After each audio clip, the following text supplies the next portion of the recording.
right, welcome everyone. Hope you're having a great evening so far. Look, we've got a great show for you tonight here at TFN Sanity. Of course, I'm Mike Feinberg. Joining me just a few minutes here will be Matty B and Steve O. But joining me right now is our special guest of the evening, and he is Gilberto Ramirez, aka Zurdo de Oro. Zurdo, how you doing, buddy? I'm doing great. How are you? I'm doing great as well. Yeah, it's great to have you on with us tonight. We want to make sure that we get everybody to know exactly who you are and what you're doing, what's going on in your world. Thank you, man. So, I appreciate it. for those of you who don't know who is sitting here next to me, of course, this is the former WBO super middleweight champ of the world.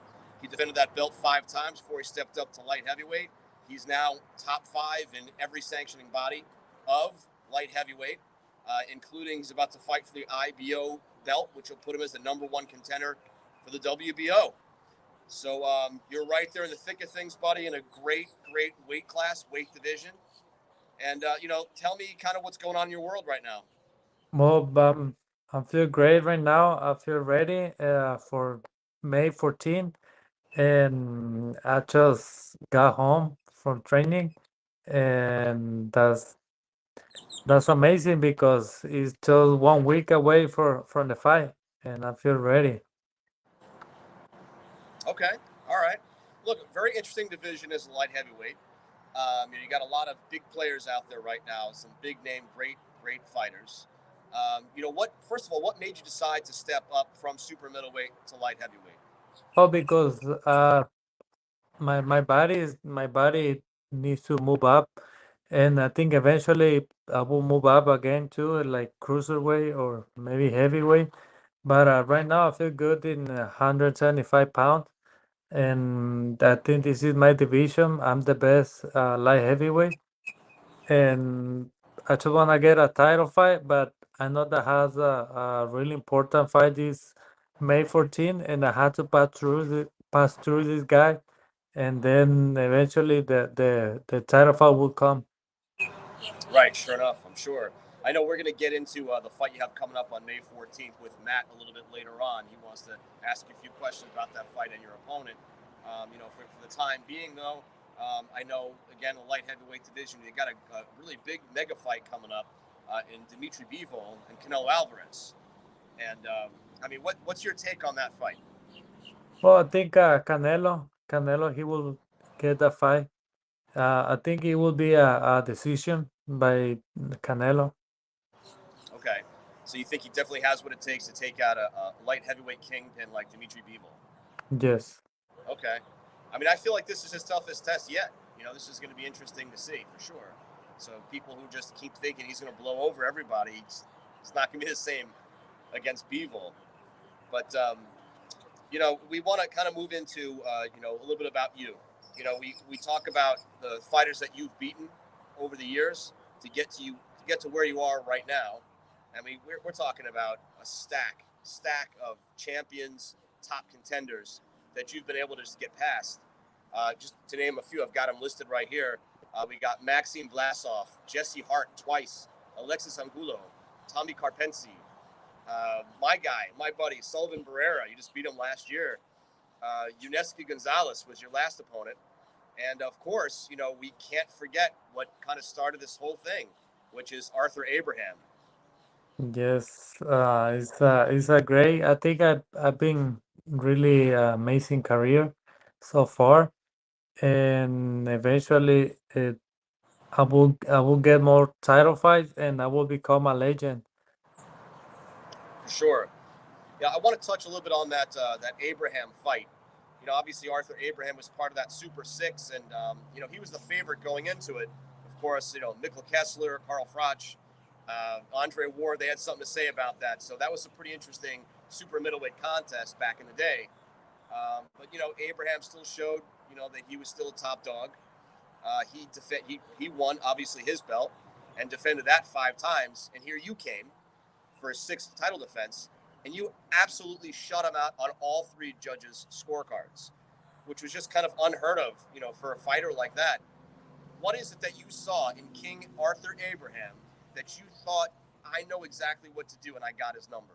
What did you see? Well, I saw it. He was strong. He was a really great champion, and obviously he did a Super Six too, and he fought the best fighters in the world. But I knew that my time, it was my time, it was my time, and I knew that I had to take advantage in that time, and I did it, and I feel so glad for that, and I knew that he would come forward all the time, and he was super strong, but I know I was super smart too. For sure, absolutely. And I obviously haven't mentioned this part of it yet. That I guess some of the our guests here may not know about you, and that is the fact that your record. We got to touch on your record. It's kind of insane. So 43 victories, zero defeats. You've got 29 knockouts to your record. We're talking about an undefeated 43-0 fighter. So we all sit around and we have this conversation about these great fighters. What have they done? Who have they beaten? And we talk about these light heavyweights out there right now, and obviously we know some of the big kingpins out there, like Bivol is out there with a belt. Arthur Beterbiev is unified right now, so right now he's the man to beat. You got Joe Smith Jr. just defended his belt as well against another friend of ours, Steve Jaffard.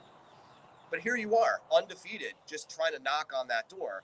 But yet you're the light heavyweight that not a lot of people are talking about. So why is it that you're not getting that credibility that we all feel you deserve?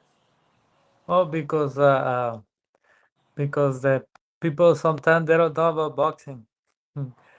And now I think eventually everyone will know, and I want to prove myself that I'm the best in light heavyweight, and eventually everyone will know. Everyone will know. It just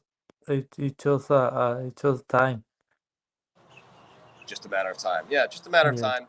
And I'm sure you're right back in there. I guess it was the same thing as the super middleweight. You were showing them what you can do, and until you fought Abraham and shut him out, I guess people weren't paying as much attention. Now they yes, are. yes, sir. It's hard. Obviously you had a majority of your fights down in Mexico, and the idea there is that you're fighting some real amazing fighters that for one reason or another they'll just never become international superstars. People don't know they're there. Just great fighters that just don't ever make it. It's like saying great basketball players that never make it to the NBA, but they're there, Yeah, right? And I think of another guy too, Jaime Munguia. Another undefeated, amazing Mexican fighter right now. That again, like his name isn't coming out of people's mouths like it should be right now. Where's yeah. his middleweight title championship? That should be coming up at some point soon. And you know, what does it take?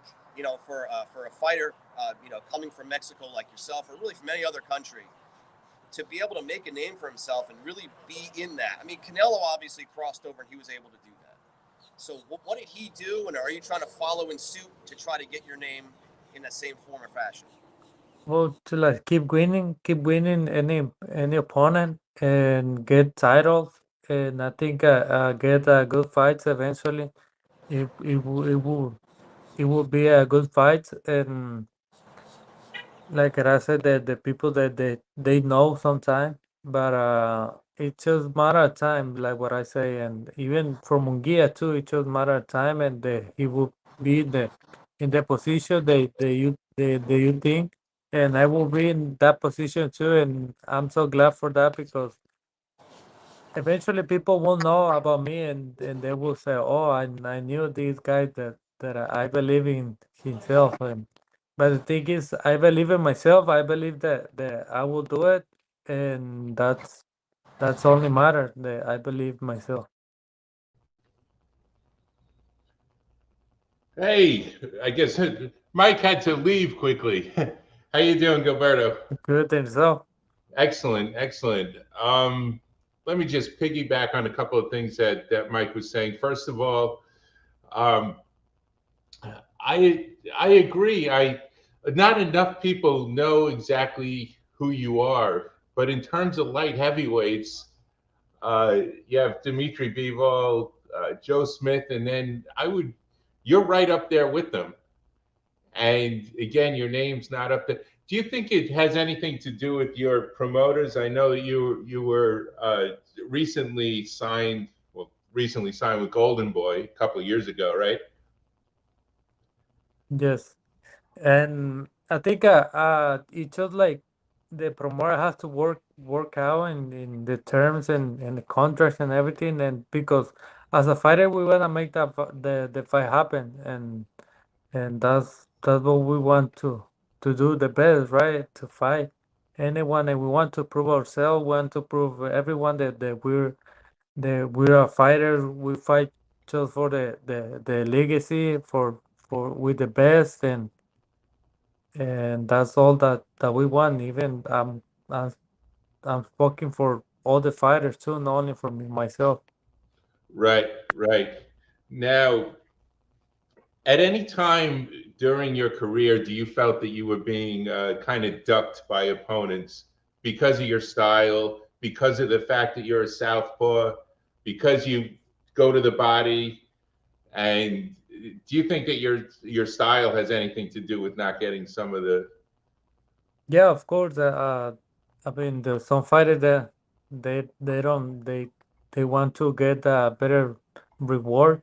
Like Dimitri Ball, we supposed to going to fight in May, and he get a better offer, and I mean, it's good for him because he will get more money, right?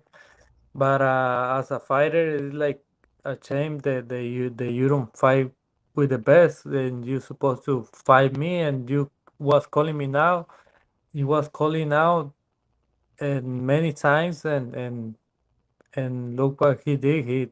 He was uh he took another fighter another way, and I mean, like I say, it's a for me, it was a little sad, but then I knew that I understand about what happened. Right, exactly. Um, who would you like to face in the future? Let's say you get past your opponent. It's the WBA title eliminator that puts you next in line for the WBA light heavyweight championship. Who would you like to face? Well, the winner, Dimitri Ball or Canelo, or the winner of Better Beef and Smith Jr. Okay, but if you could pick from one of those guys, like stylistically, who do you think you would have the best chance against? I mean, I can beat all of them at the same night, and I know that because I believe in myself. I know what kind of fight that they can bring, and I know my style. I know that I'm super smart in the ring, and it's just like matter of time that they will get to a fight. Right, right. Um, so your last two fights, you face Sullivan Barrera, who trains locally down here, and Yuneski Gonzalez as well is also. We're in South Florida, so we know those guys pretty well. Yuneski Gonzalez, he had you. He gave you a tough first round there, but then you were able to come back. Can you walk us through that fight with Yuneski Gonzalez? Well, it was a great fight, great performance from me and from Uniski. And he came to give everything to the fans, and he tried to take everything from me. And obviously he couldn't, but I think he can give a good fight to anyone, any champion, any fighter. I think he still has a few years left. Yes, yes, and he looked like he hits pretty hard. Yes, he was tough. Yes, um, but your shots to the body seem to be what's Mhm. you know what's wearing down your opponents, Yes, uh, and has gotten you this far in the game. Would you agree with that?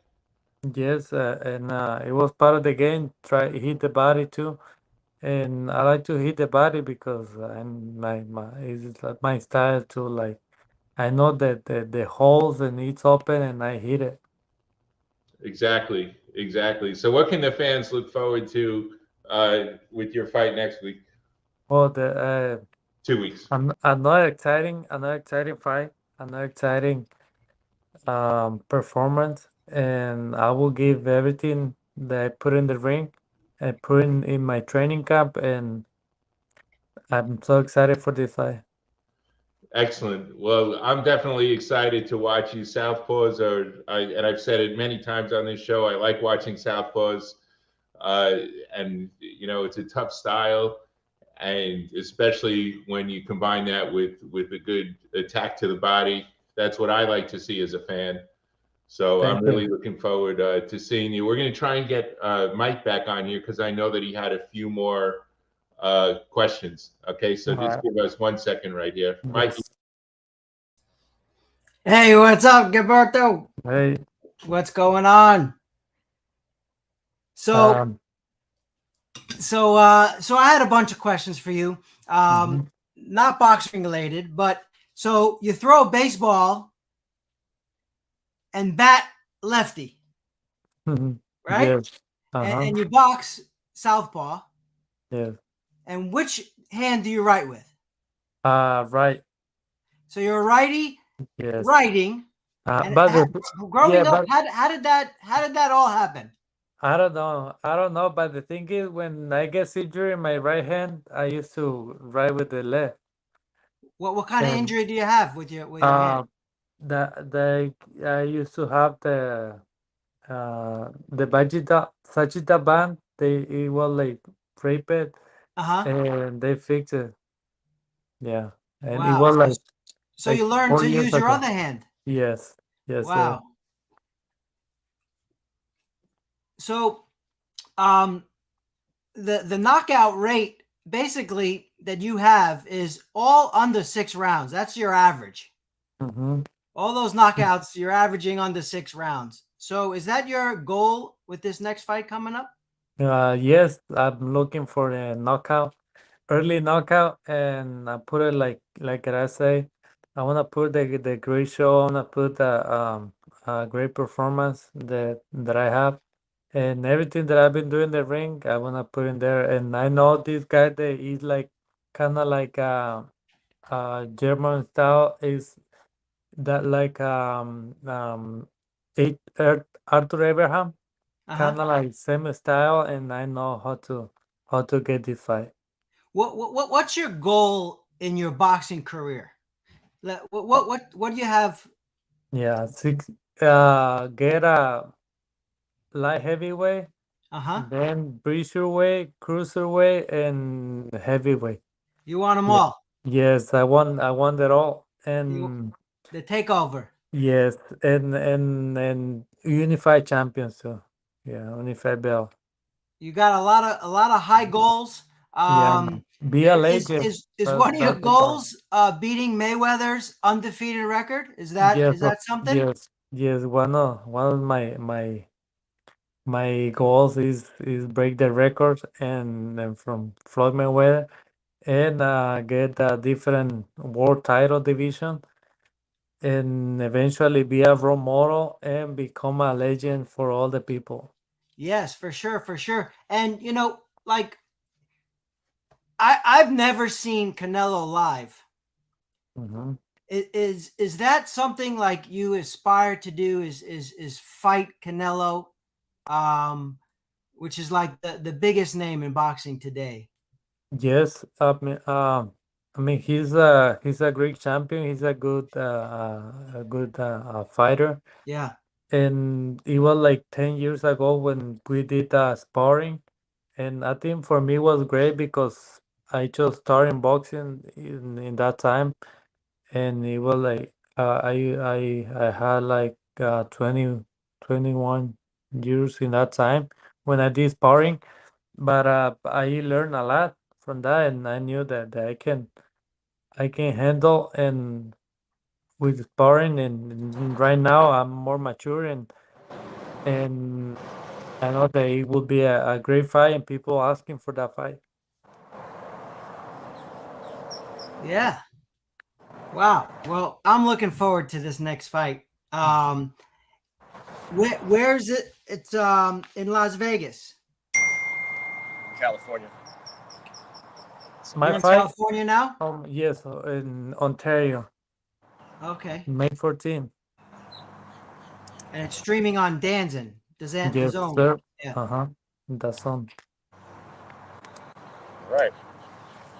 Yeah, so I'm back with you, Zurdo, as well, and I know that we're kind of recovering some of the questions I think that were already asked, but I was just kind of flowing it back into that again. And again, we all we hear really with the light heavyweight division is we hear Canelo this, Bivol that, Artur Beterbiev is the monster, so forth and so on. And I know Matt asked you, who you'd like to fight stylistically. But, if you pick up this IBO belt, you should be number one in contention for the WBO. We know Joe Smith Jr. is supposed to fight Beterbiev. We don't know for sure that that's going to take place because there's always a lot of politics up behind it. Yeah. So if for whatever reason they don't get that fight going and Joe Smith Jr. is your next opponent to try to get that belt to get in there. Yeah, of course. That's what I want. How would it work out? Yeah, that's what I want, and I think it can happen, that fight. And people want to see those kind of fights, and let's give it to all the fans, right? And So, mhm. I mean, is there anything in your bag of tricks that we haven't seen yet? Something that you bring to the table that people have to watch out for. Well, they have to watch me. They have to watch May 14, and then they will see what I bring to the table. And listen, the only monster in this division is Zurdo Ramirez. Okay. All right. Yeah. And I like what you were saying earlier on to Steve was that, you aspire to not only be a light heavyweight champ, but then move up to cruiserweight and then move up to heavyweight and just take all the belts in all the divisions. And obviously, it's not something that's been done by a lot of fighters in the past. And so to try to do that would be remarkable. We see Canelo moving up and down in weight, taking belts in different divisions. Trying to do whatever he can do. I don't know that he intends to move up then to heavyweight at any point. I haven't heard that out of his mouth. But it's hard pressed. The one thing that does separate you from Canelo is that little loss that he's got on his record. He can never say he's still trying to do it undefeated. As much as he kicked and screamed and wanted that rematch with Mayweather, it's never going to happen. Yeah, So, no. And we see that, as Canelo continues to move up and down between light heavyweight and middleweight, super middleweight, there is possibly a collision course between the two of you. Yeah, of course. And everybody says, we'd like to fight Canelo because that's where the money is, that's where the fame, everything is. But, being your Mexican brethren, I mean, do you have any reservations against fighting somebody, from your own, from Mexico? Would you rather not do that if you could avoid it, or would you want to do that? No, I mean, people want. At the end of the day, we're fighters, and that's what we do, and we have to give to the fans the fight that they want to see. And for me, it doesn't matter who's the opponent, if it's Mexican, Russian, and Cuban, anyone. That's what I do. I'm fight, and that's what I do the best. And I think this sport is lovely sport. They give me a lot of greatest moment, and I want to more moment like that. And I want to give to the fan the fight that they want to see, because I think I own a lot of fight to the fans, because they give me a lot of support, and they give me a lot of good vibes, and I think that's the only thing that I can do for them. Right. Okay.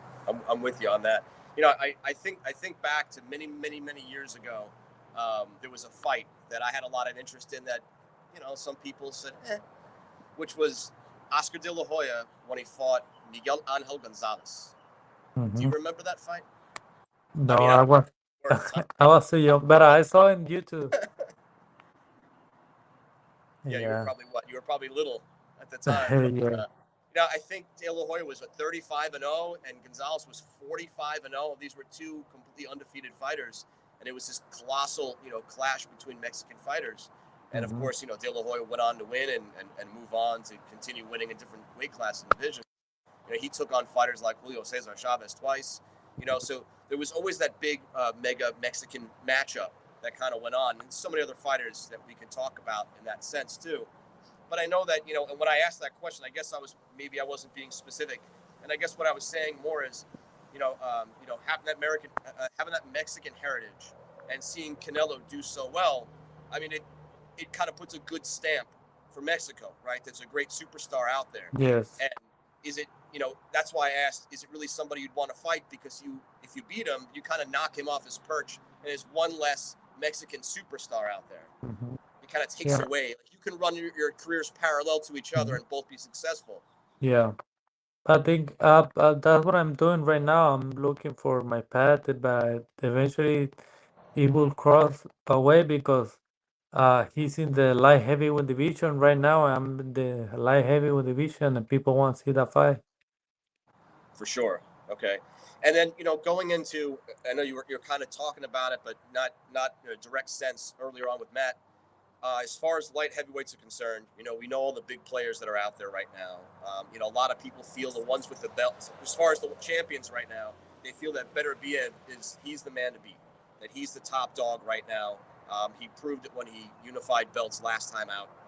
And, that Bivol and Joe Smith Jr. really just kind of behind him.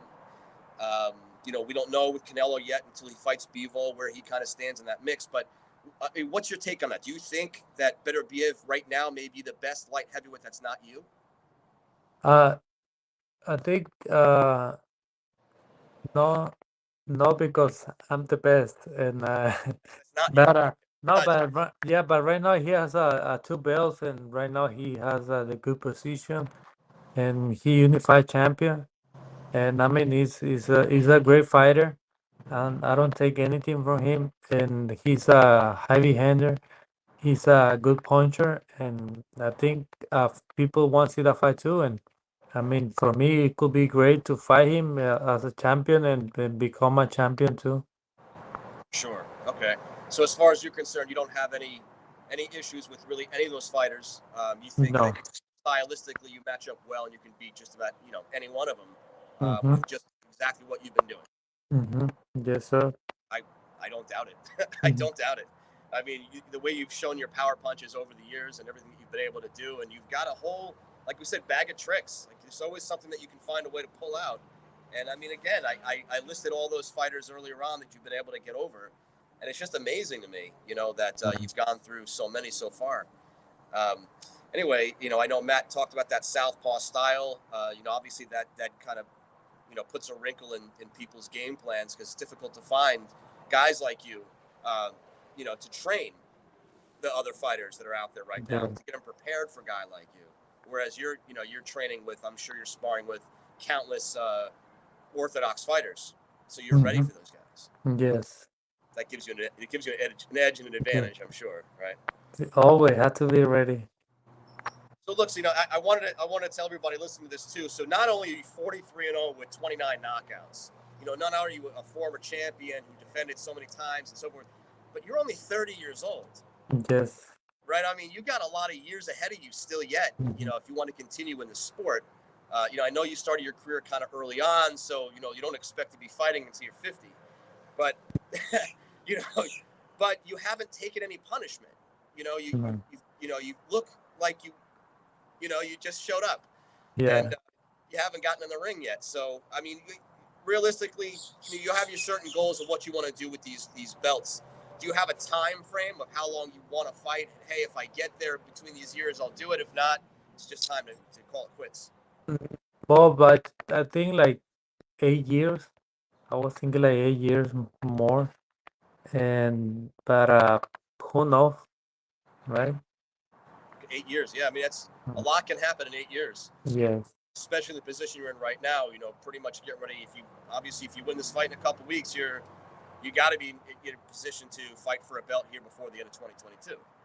So, I mean, I want to see it happen. I want to see you do that and move up in weight, and I want to see that. That's going to be something. Yes, sir. Champion, undefeated, no less. And I was trying to think of the name of the guy, and it just came to mind now. And my numbers may be off because I'm doing this completely on the cuff. But I thought about another great super middleweight champion that then became a light heavyweight champion that retired undefeated, and that was Joe Calzaghe. It wasn't coming to mind, but now I can remember, and I'm sure you know who I'm talking about, Joe Calzaghe. and I think he was 43-0. Maybe I'm wrong about that number, but he was something like 43-0 by the time he finished his career. Walked off into the sunset. Andre Ward, also another undefeated light heavyweight champ, walked off into the sunset. But you're trying to take on all comers, move up in weight, and do it all. Yes, sir. It's amazing. Well, that's great. Look, we definitely are going to be tuning in to catch that fight on DAZN here in a couple weeks. Everybody, once again, from our Ontario, California, not from Canada. So we're working with Pacific Coast time. The fight is going to be at 9 p.m. Eastern time, 6 p.m. Pacific. And it's going to be right there live on DAZN when you're fighting for that IBO belt. And look, I wish you the best of luck. And the other guys are going to jump back on here again in a second as well. Wish you the best of luck in everything that you do and into the future. I mean, anything else that you might want to say to the fans that are out there watching you right now? Just thank you, everyone. Thank you for your support. And don't miss the fight, May 14th. And follow me in all my social media, Gilberto Zurdo Ramirez. And I see you there. I'll see you in 1 week. That's perfect. Hey, it was great speaking with you. I know the guys want to jump in. I'm sure they want to say their goodbyes here. We should be on here in a second. And best of luck to everything you do in the future. Yes, sir. Want to talk to you after your victory. 44-0. Yes, sir. 44-0. That's right. Let's go, champ. Yeah. Thank you. Thank you for coming on. It was a pleasure talking to you. Good luck to you. All right, want to see those belts.